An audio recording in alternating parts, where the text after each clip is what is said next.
नमस्कार, मी वृषाली पाटील बातमीपत्रात आपलं स्वागत करते। सुरुवातीला पाहणार आहोत मुंडेंच्या राजीनाम्यावरून जे घमासान रंगलेलं आहे त्या संदर्भातल्या टॉप 9 बातम्या।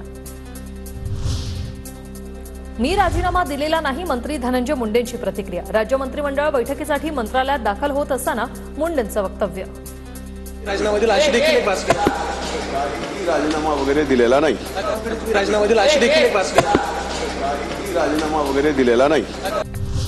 बीड प्रकरणातील आरोपींना नातेवाईकांसह कोणीही भेटता कामा नये। आका असो किंवा आकाचा बाका असो, कोणालाही सुट्टी नाही। सरपंच परिषदेच्या आंदोलनातून सुरेश धस यांचा इशारा।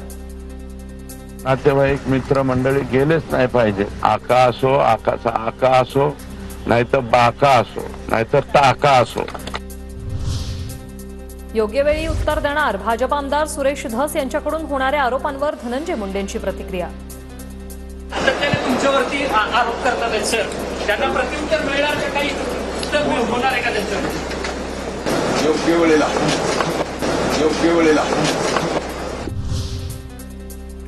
आरोपी बिनभाड्याच्या खोलीत राहिले पाहिजेत। नातेवाईक मित्रमंडळींनाही भेटता कामा नये। आरोपीची पूर्णपणे तेरेनाम सारखी अवस्था झाली पाहिजे। सरपंच परिषदेत सुरेश धस यांचा हल्लाबोल। भाड्याच्या खोलीत कुठे ठेवायचे हे सुद्धा मी सीएम साहेबांना सांगणार। जवळपास नातेवाईक मित्रमंडळी गेलेच नाही पाहिजे, यांचा तेरेनाम झाला पाहिजे। धनंजय मुंडेंच्या राजीनाम्यावर बोलू शकत नाही, त्याबाबत निर्णय त्यांचे पक्षप्रमुख आणि फडणवीस घेतील। संतोष देशमुखला न्याय मिळेल तो दिवस माझ्यासाठी उज्ज्वल असेल, पंकजा मुंडेंचं वक्तव्य।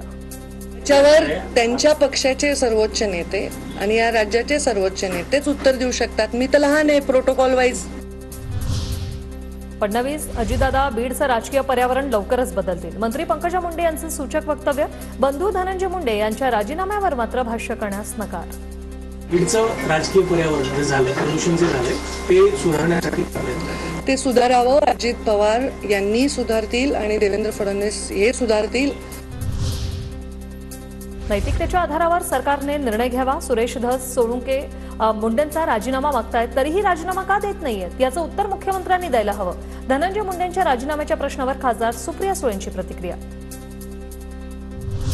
संतोष देशमुखांचे कुटुंबियांकडून मुख्यमंत्री फडणवीसांची भेट। हत्येच्या तपासासंदर्भात देशमुख कुटुंबियांची फडणवीसांशी चर्चा।